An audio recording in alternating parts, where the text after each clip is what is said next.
जय श्री कृष्णा दोस्तों, आज हम आपके लिए लाए हैं भगवान श्री कृष्ण का वीडियो जिसमें आप पाएंगे हमारे जीवन में काम आने वाली महत्वपूर्ण बातें।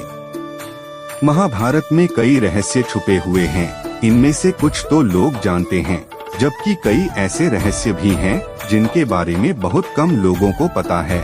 आज हम आपको एक ऐसे ही रहस्य के बारे में बताने जा रहे हैं जो भगवान श्री कृष्ण से जुड़ा हुआ है। इसी तरह के वीडियो को देखने के लिए पारिवारिक विचार चैनल को जरूर सब्सक्राइब करें। तो चलिए बिना देर किए शुरू करते हैं आज के वीडियो को। जब हम प्रेम की परिभाषा के बारे में बात करते हैं तो जहन में केवल एक ही तस्वीर उभरती है, जो है श्री राधा कृष्ण की। हमने दोनों के प्रेम प्रसंग से जुड़ी अनेकों कथाएं सुनी हैं, मगर सारा जग इस बात को भी जानता है कि श्री राधा रानी भगवान श्री कृष्ण की कभी धर्म पत्नी नहीं बन पाई थीं। हालांकि ब्रह्मवैवर्त पुराण के अनुसार ब्रह्मा देव ने स्वयं राधा कृष्ण का विवाह कराया था, मगर और किसी भी वेद पुराण में इस बात के साक्ष्य नहीं मिलते हैं। वेद पुराणों और साहित्य पर विश्वास किया जाए तो श्री कृष्ण की 8 रानियां थीं, जिनसे उन्होंने विधिपूर्वक विवाह किया था, और इन 8 रानियों में सबसे पहली रानी रुक्मिणी देवी थीं। देवी रुक्मिणी और श्री कृष्ण की शादी की कथा बेहद रोचक है। आज हम आपको बताएंगे कि आखिर श्री कृष्ण और रुक्मिणी मिले कैसे थे और कैसे दोनों का विवाह हुआ था। कौन थी देवी रुक्मिणी? विदर्भ राज्य के राजा भीष्मक के एक पुत्र और एक पुत्री थी। पुत्र का नाम रुक्मी और पुत्री का नाम रुक्मिणी था। राजा भीष्मक अपनी पुत्री से बहुत प्रेम करते थे और उनके विवाह के लिए योग्य वर की तलाश में थे।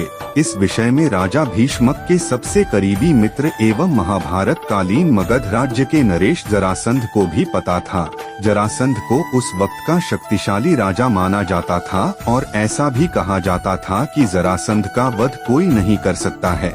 जरासंध देवी रुक्मिणी को अपनी पुत्री जैसा ही मानते थे और इसलिए वह खुद भी रुक्मिणी के लिए योग्य वर की तलाश में थे। मगर रुक्मिणी के मन में शुरू से ही भगवान श्री कृष्ण की छवि बसी हुई थी। बड़े बड़े महारथी को परास्त करने वाले श्री कृष्ण की कथा रुक्मिणी कई लोगों के मुंह से सुन चुकी थीं।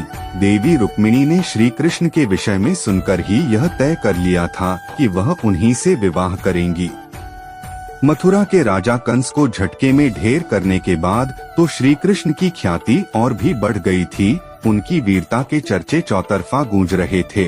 मगर वहीं श्री कृष्ण ने कंस का वध करके बहुत से राज्यों को अपना दुश्मन भी बना लिया था, जिसमें से एक था मगध का राजा जरासंध। दरअसल कंस जरासंध का दामाद था और इसलिए वह श्री कृष्ण से घृणा करता था।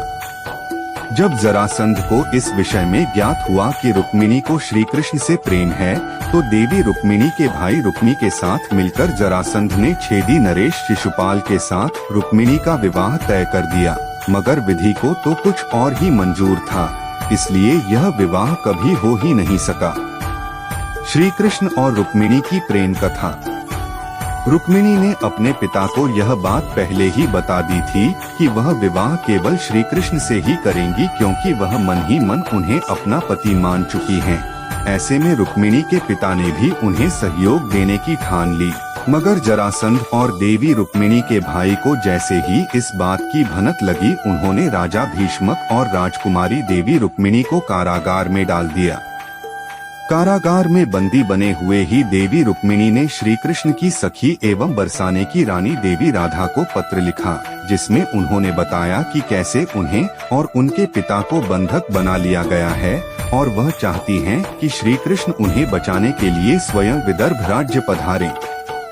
श्री राधा रानी को जब यह पत्र मिला तो उन्होंने स्वयं श्री कृष्ण से देवी रुक्मिणी की मदद करने का आग्रह किया। इस बात से श्री कृष्ण पहले ही वाकिफ थे कि देवी रुक्मिणी को यदि वह बचाने गए तो उन्हें उनसे विवाह भी करना पड़ेगा। मगर सखी राधा के आग्रह पर उन्हें विवशता पूर्वक देवी रुक्मिणी को बचाने के लिए जाना पड़ा। श्री कृष्ण जब विदर्भ देश पहुँचे तो वहाँ देवी रुक्मिणी का स्वयंवर चल रहा था। कृष्ण और देवी रुक्मिणी के भाई रुक्मी के बीच भयानक द्वंद्व हुआ।